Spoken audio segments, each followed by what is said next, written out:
सबसे पहले भगवान भोलेनाथ के चरणों में प्रणाम करती हूँ, मेरा प्रणाम स्वीकार हो। आदिशक्ति माँ भवानी गौरा के चरणों में प्रणाम करती हूँ, मेरा प्रणाम स्वीकार हो। सभी देवी देवताओं के चरणों में प्रणाम करती हूँ, मेरा प्रणाम स्वीकार हो। आप सभी गुरु भाई गुरु बहनों के चरणों में प्रणाम करती हूँ, मेरा प्रणाम स्वीकार हो। गुरु भाई गुरु बहनों, आप लोगों के सपोर्ट से, आप लोगों के साथ से महादेव की कथा और शिव शिष्यों तक पहुंचती है। तो आप लोगों से यही निवेदन है कि आप लोग कथा को ज़्यादा से ज़्यादा शेयर करें ताकि महादेव की कथा और शिव शिष्यों तक पहुंच सके। अगर जो आप लोग चैनल पे नए हैं तो सब्सक्राइब कर लीजिए ताकि जो भी वीडियो पड़े, जो भी कथा पड़े, वो आप लोगों तक आसानी से पहुंच जाए। कमेंट में महादेव का नाम जरूर लिखिए। महादेव का नाम लिखने से, बोलने से सारे कष्ट दूर हो जाते हैं, सारी परेशानी दूर हो जाती है। और कथा जब भगवान की चल रही हो, महिमा गुणगान जब भगवान का गवा रहा हो, तो उसको पूरा सुनना चाहिए। आधा अधूरा सुनने पे एक तो कोई ज्ञान नहीं प्राप्त होगा और दूसरा महादेव का अपमान होगा। तो कथा को पूरा सुना करिए। देखिए, एक गांव में एक किसान थे। किसान की 2 बेटियां थीं और 1 बेटा। किसान ना ज़्यादा संपन्न थे और ना ही ज़्यादा गरीब थे, मध्यम वर्ग के लोग थे। भगवान में आस्था थी, विश्वास था, बड़े ही अच्छे व्यक्ति थे। बाकी देखिए, बच्चे माँ की एक ही कोख से तो निकलते हैं। जैसे कुम्हार के आवे में कोई बर्तन बड़ा सुंदर पक के निकलता है और वहीं कोई बर्तन नहीं अच्छा पक पाता है, कोई बर्तन टेढ़ा हो जाता है। उसी तरह माँ की कोख है। इसमें से बच्चे तो किसी के 1 होते हैं, किसी के 2 होते हैं, 3 होते हैं। बाकी सबका स्वभाव अलग होता है, सब एक जैसे हो नहीं पाते हैं। बहुत बिरले लोग होंगे जिनके पास एक सोच के, एक तरह कार्य करने वाले, ऐसे बिरले लोग होंगे जिनके बच्चे होंगे। तो गुरु भाई गुरु बहनों, किसान के 3 बच्चे थे। तीनों में कभी भेदभाव नहीं करते थे कि ये बेटा है तो इसके साथ अलग व्यवस्था है, बेटी है तो अलग व्यवस्था है, ऐसा कुछ नहीं था। तीनों को समान रूप से मानते थे। बाकी जो किसान की छोटी बेटी थी, वो देखिए जब थोड़ी बड़ी हुई तो अपने माता पिता की तरह शिव भक्त निकली। वो शिव की आराधना करती, शिव की पूजा करती, पढ़ाई लिखाई के साथ, घर के कार्य के साथ उसका मन पूजा पाठ में भी लगता। और वहीं 2 बच्चे, किसान का लड़का और लड़की बड़ी वाली, इन लोगों का भगवान से कोई आस्था नहीं था, कोई मतलब नहीं था, कोई विश्वास नहीं था। कभी कभी बड़ी बहन जो थी, छोटी बहन से कह भी देती थी कि ये सब क्या करती हो, तुम पत्थर पूजती हो, तुम सोचती हो उसमें भगवान है। अच्छा गुरु भाई गुरु बहनों, आप ही लोग बताइए, कमेंट में जरूर बताइएगा कि मंदिर जब जाते हैं तो क्या आप पत्थर पूजने जाते हैं? क्या आप पत्थर के दर्शन करने जाते हैं? जब उसको उठती तो बड़ी बहन यही ताना मारती कि तुम पत्थर पूज रही हो। अरे जब तक हम पत्थर समझेंगे तब तक वो पत्थर रहेगा। जब हमारे हृदय में भक्ति का संचार हो जाएगा, भक्ति की ऊर्जा हो जाएगी, तो उस पत्थर में भी हमको भगवान ही नजर आएगा। हम भगवान की पूजा करने जाते हैं, ना कि उस पत्थर की पूजा करने जाते हैं। उस समय भाव यही रहता है, उनके स्वरूप को हम देखते हैं। वहां पत्थर नहीं दिखता है, हम उनके स्वरूप को देखते हैं, प्रभु के स्वरूप को देखते हैं कि प्रभु हमारे ऐसे होंगे, धूमि रमाए बैठे होंगे,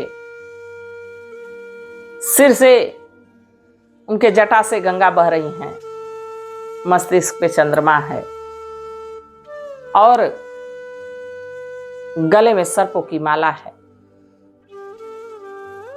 हाथ में डमरू त्रिशूल है, बगल में जगत जननी मां गौरा बैठी हुई है, गोद में भगवान गणेश हैं। ऐसा अनुभव होता है, ऐसा नहीं होता है कि बस वो शिवलिंग है तो शिवलिंग है, ऐसा नहीं प्रतीत होता है। जब अपने भाव को उस भाव में लेके जाएंगे तो भगवान अपने आप आपको दिखेंगे, दर्शन देंगे। धीरे धीरे धीरे धीरे समय बीतता रहा, बिटिया सयानी हो गई सब। बेटा बड़ा था, पहले बेटा का विवाह कर दिए, बहू घर में आ गई। तो किसान सोचे कि समय का क्या भरोसा, कब ये शरीर साथ छोड़ दे, इससे पहले अपने बेटियों का विवाह कर दूं। अब दोनों के लिए लगे घर भर खोजने, खोजते खोजते खोजते खोजते बड़ी बेटी का विवाह कर दिए। बड़ी बेटी अपने ससुराल चली गई।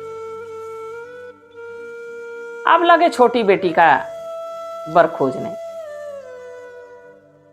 तो देखिए, कभी कभी समय ऐसा हो जाता है कि पास में ही कोई चीज रहती है पर दिखती नहीं।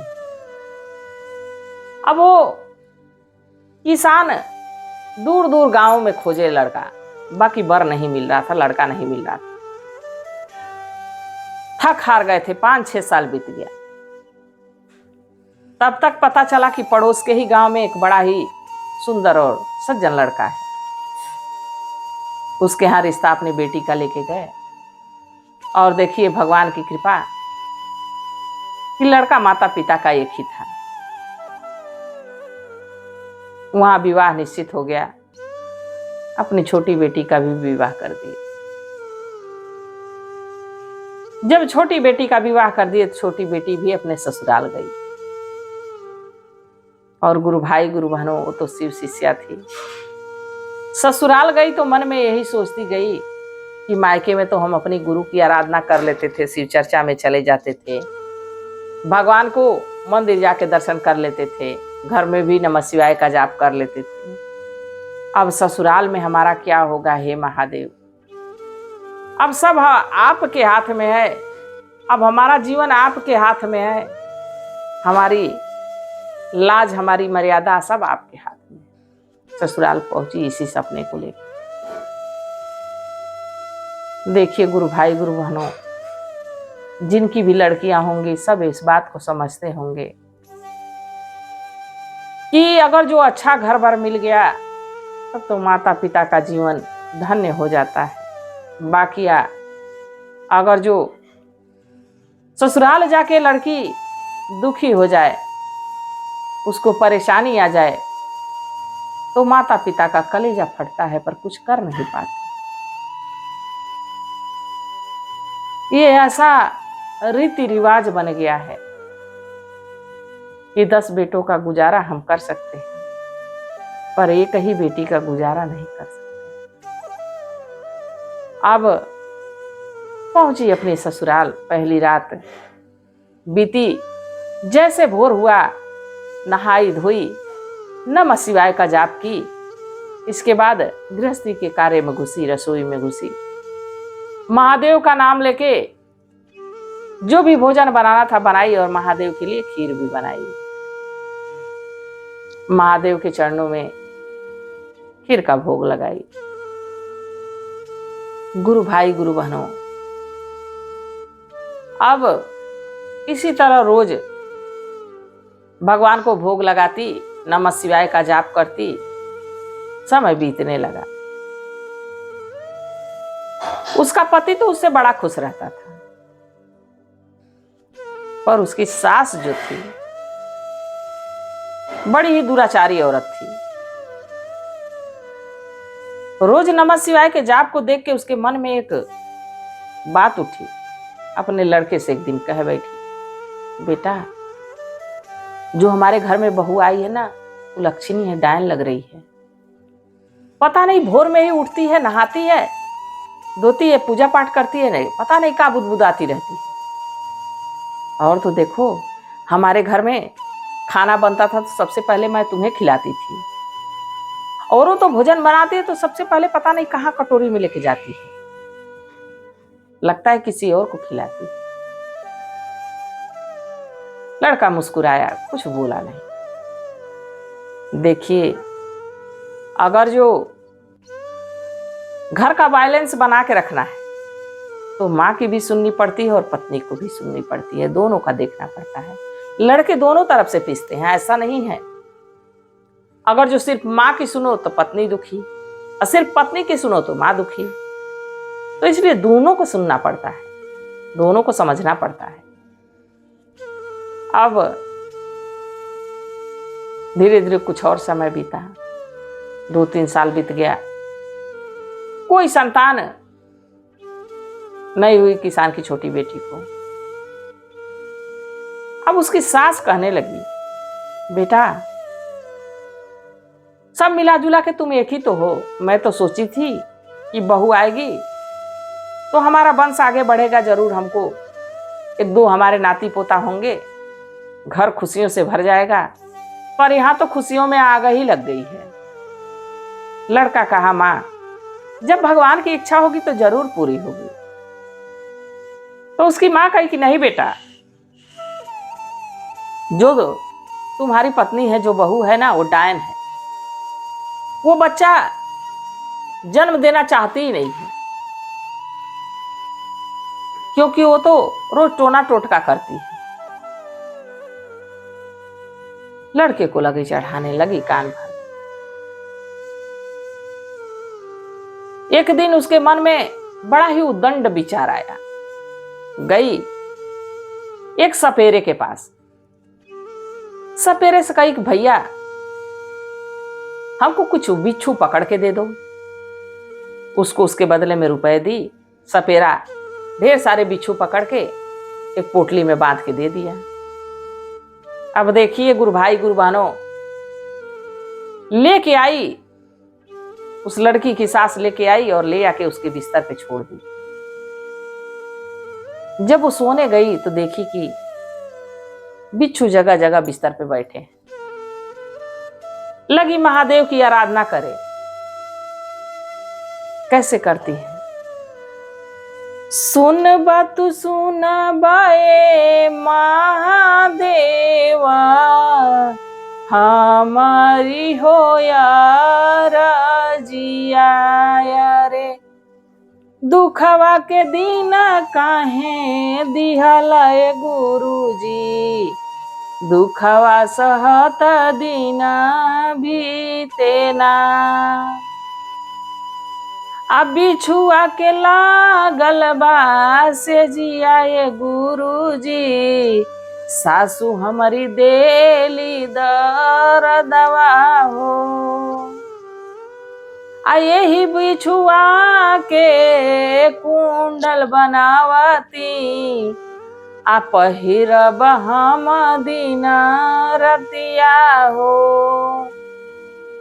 लगी महादेव से दया मांगने। बिस्तर के नीचे बैठी बैठी वहीं चारपाई के पास नींद लग गई।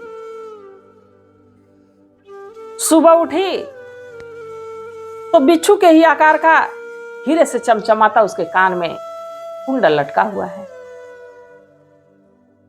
उसको तो नहीं पता है कि हमारे कान में हीरे का कुंडल लटका हुआ है, पर उसकी सास की नजर पड़ गई। सास अपने बेटे पे जल भुन गई कि सब ये हमारे बेटे का करामात है। मैं तो इसको मारना चाहती हूँ, इतना बिच्छू ला के दी, लग रहा है बिच्छू भाग गई, अभी तक जीवित है। नहीं तो इतना बिच्छू जिसको डंक मारती हुई जीवित नहीं रहता। और तो और देखो, कान में हीरे का कुंडल पहनी हुई।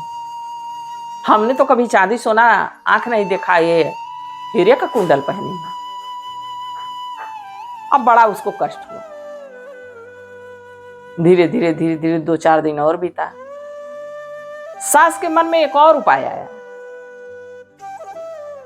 कही फिर उसी सपेरे के पास पहुंची, उसको कुछ रुपए दी। कही देखो ऐसा विषैला नाग देना कि डसे तो लहर ना आए, तुरंत खत्म हो जाए व्यक्ति। खूब ज्यादा धन उसको दी। सपेरा गया जंगल से एक सर्प पकड़ के लाया, टोकरी में भर के दे दिया। घर लेके गई। घर लेके जब गई, जब सबकी सोने की बारी आई तो नाग को अपनी बहू के कमरे में छोड़ दी। नाग फुफकारता हुआ पहुंचा। जब नाग फुफकारता हुआ पहुंचा तो बैठ गई, वो भी लड़की भी बैठ गई और नाग भी मेड़र मार के गोल होके बैठ गया। नाग लड़की को देख रहा है, लड़की नाग को देख रही। कही, हे नाग देवता, आप जिसके भक्त हैं, आप जिसके गले की शोभा बढ़ाते हैं, मैं उन्हीं शिव की भक्त हूं। अगर जो आपकी इच्छा हो तो हमें डस लीजिए, हमें कोई परेशानी नहीं। बाकी एक ही शिव के शिष्य होते हुए हम और आप तो भाई बहन हैं। तो देखिए, जब भाई बहन का रिश्ता जुड़ ही जाता है तो चाहे कोई भी भाई हो, अपनी बहन की रक्षा करता है, उस पे कोई कष्ट नहीं आने देता है। नाग देवता तुरंत अपना फन नीचे किए और वहां से चले गए। लड़की फिर सो गई। जब वो सुबह उठी तो देखिए, गुरु भाई गुरु बहनों, उसकी सास देख के उसको परेशान हो गई। और परेशान इसलिए हो गई कि जो साड़ी पहनी हुई थी वो बिल्कुल सोने के तारों से जड़ी हुई थी। फिर कहने लगी, पता नहीं कहां से हमारा बेटा कमाता है इतना, ला ला के इसको दे रहा है। अब तो लग रहा है कि इसकी उपाय बढ़िया ही करनी पड़ेगी, इसकी उपाय बढ़िया ही करनी पड़ेगी। गुरु भाई गुरु बहनों, एक दिन उसका लड़का काम पे चला गया, बहुत सोई हुई। क्या कि मिट्टी का तेल ले गई और उसके पूरे बदन पे छिड़क दी। और छिड़कते समय कुछ कुछ बूंदे उसके भी शरीर पे आ रही थी। अब देखिए कितना घोर अत्याचार हो रहा है, कितना बड़ा पाप होने जा रहा है। एक लड़की शिव भक्त है और उसको सताने वाले लोग को कुछ हो नहीं रहा है।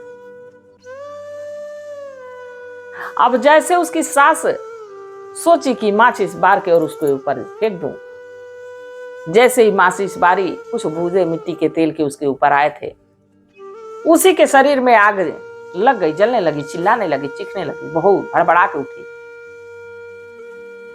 देख रही कि पूरे मिट्टी के तेल मेरे शरीर पे बदबू कर रहा है। बाहर गई, जोर जोर से चिल्लाई, लोग आए, किसी तरह आग को समाप्त किए, पर सासू मां तो बिल्कुल जल चुकी थी। लड़का आया, मां कैसे हुआ? बहू ने हमको जलाया। पर लड़के को भरोसा था अपनी पत्नी पे। कहा, मां अब तो सत्य बोलो, इतना कष्ट होने पे भी सत्य नहीं बोलोगी तो भगवान यहां तो तुमको कष्ट दिए हैं, पर वहां जाने के बाद तुम्हारा क्या होगा मां? क्योंकि तुम्हारे खिलाफ हमारी पत्नी कभी कुछ की नहीं, ना कही। आज तक तुमको अपनी मां ही समझती है। अब गुरु भाई गुरु बहनों, देखिए, जब विपत्ति आती है, जब कष्ट आता है तो भगवान याद आते हैं। अब उस लड़की की सास रोने लगी और अपने बहू से क्षमा मांगने लगी। बहू, ये आग तो तुम्हारे लिए मैंने लगाई थी, पर आग हमको लग गई, हमें क्षमा कर दो बिटिया। आज तक मैं तुमको समझ नहीं पाई। अब देखिए, वही बहू अपनी सासू मां की धीरे धीरे दवा इतना सेवा की कि दवा से ज्यादा उसकी सेवा काम आई। कुछ ही दिनों में उसकी सास स्वस्थ हो गई। तब तक पता चला कि बहू गर्भवती है। उस घर में खुशी की लहर दौड़ गई। तो देखिए, जो शिव शिष्य रहता है, हाँ देर होती है पर अंधेर नहीं होती। भगवान अपने भक्तों की परीक्षा लेते हैं, पर इतनी भी नहीं लेते हैं कि टूट जाए व्यक्ति, संभालते वही है। तो गुरु भाई गुरु बहनों, उस लड़की का घर तो सुखमय हो गया, सब कुछ अच्छा हो गया। आप लोगों को कथा कैसी लगी जरूर बताइए। मैं भी महादेव से प्रार्थना करती हूँ कि हे भोलेनाथ, हे शिव गुरु, जो इस कथा को देख रहा है, सुन रहा है, सब पे अपनी दया दृष्टि बनाए रखिएगा, इसी कामना के साथ। हर हर महादेव।